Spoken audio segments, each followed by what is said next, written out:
यही कहना चाहेंगे जी, देखो ये तो साफ साफ साफ झूठ बोला गया है, क्योंकि जब मानदेय बढ़ाने की बात आई तो उन्होंने हमारे घंटे गिनवा दिए, लेकिन जब हमसे काम लेते हैं ना, जब वो घंटे नहीं देखे जाते, जब तो चौबीसों घंटे हमसे काम लिया जाता है, लेकिन सबसे बड़ी बात है ना, ये रिटर्न में नहीं है।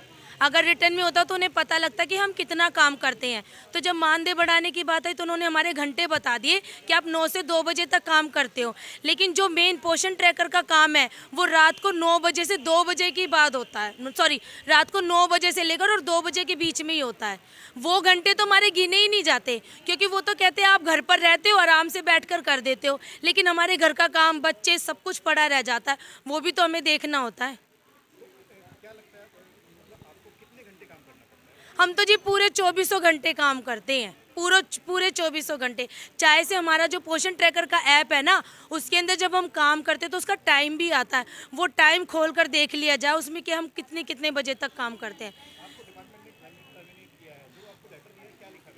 उसमें तो यही लिखा गया है कि जो हम हड़ताल पर बैठे हैं उससे सारी सेवाएं काम नहीं कर रही हैं, गर्भवतियों को खाना नहीं दिया जा रहा, बच्चों को खाना नहीं मिल रहा है, तो आप अपना काम देखें। बेनिफिशियरी जो परेशान हो रही है, क्योंकि हम खाना तो बांट नहीं रहे थे, जब हड़ताल पे बैठे थे तो हम कैसे काम करेंगे।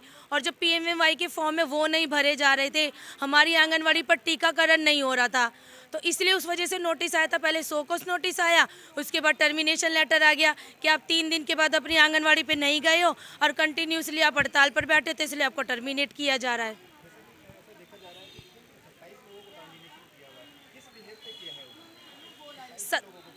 ये इन्होंने पता क्या किया है, इन्होंने ये किया है कि अपनी सुपरवाइजर सीडीपी से हर प्रोजेक्ट में ये बात बोली गई है। जैसे अभी आपने सुना भी था कि जेडी क्या बोल रहे थे, सबको वो डरा रहे हैं, धमका रहे हैं कि आपको 500 लड़कियों के ऐसे नाम देने जिन्हें टर्मिनेट करना ही करना है। और वो 500 लड़कियां वही हैं जो या तो सुपरवाइजर से कोई हक की बात कर लेती है, कोई अधिकार की बात कर लेती है, कोई बात जायज़ नहीं होती वो बात बोल देती है। क्योंकि मैंने खुद बोला हुआ था कि मैडम हमारा काम 9 से 2 का है, तो हम 9 से 2 ही करेंगे, हम उसके बाद नहीं करेंगे। तो मेरा टर्मिनेशन भी इसीलिए हुआ है। बाकी की जो 27 लड़कियां उनका भी इसीलिए टर्मिनेशन हुआ है, क्योंकि अगर कोई गलत बात होती है उसके खिलाफ वो बोलती है ना, तो उनको टर्मिनेट किया गया है कि ताकि वो दोबारा बोले ना। केस को लेके देखिए जी, हम तो यूनियन के साथ है, जो यूनियन करेगी हम उसके साथ हैं। अभी हम फिलहाल तो एक अब ज्ञापन हमने एलजी को सौंपा था कल, और एक ज्ञापन अभी हम इसमें कश्मीरी गेट देकर आए अपने डायरेक्टर मैडम को, और हमें सोमवार का टाइम मिला है। सोमवार मंगलवार तक हम वेट करेंगे। अगर ये आराम से काम कर देते, इन्हें रद्द कर देते तो अच्छी बात है, नहीं तो फिर वेडनेसडे से तो हम हाई कोर्ट का रुख कर लेंगे और अपना कोर्ट में पेटिशन फाइल करेंगे। मेरा नाम रिंकी है, मैं मदनपुर खादर प्रोजेक्ट से हूँ। क्योंकि मैं स्ट्राइक पे आ रही हूँ इस वजह से। मैं 31 जनवरी से आ रही हूँ, बल्कि मैं यहाँ नहीं आ रही हूँ, मैं तो जा रही हूँ आंगनवाड़ी पर। मेरी सुपरवाइजर सीडीपीओ बोली कि तुम स्ट्राइक पे जाओ, जो मेरी सीडीपीओ का पूर्ति नाम है, और बोले स्ट्राइक पे जाओ। उनके कहने से मैं आई और मुझे टर्मिनेट कर दिया गया, जो कि एक दिन में मुझे नोटिस मांगा गया था, सो कॉस्ट नोटिस दिया, बोला उसका जवाब मांगा गया और 5 मिनट के अंदर में टर्मिनेट कर दिया। मतलब 5 मिनट के अंदर में मुझसे नोटिस भी मांगा गया और टर्मिनेट भी किया गया है। जो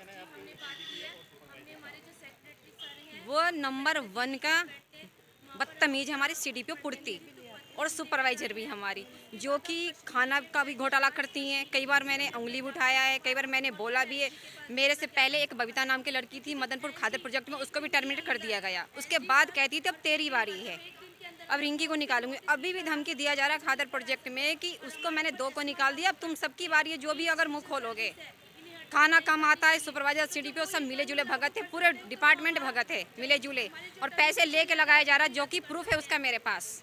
जो पैसे लेके 50,000 हेल्पर का और 1 लाख वर्कर का लेके लगाया जा रहा है। तो ये सब मिले जुले भगत है, और पूर्ति हमारी जो है सीडीपीओ बहुत ज़्यादा ही बदतमीज है, उनका मैं कुछ कह नहीं सकती। हमारी सुपरवाइजर भी है। किया गया ऐसा क्यों किया उन्होंने? और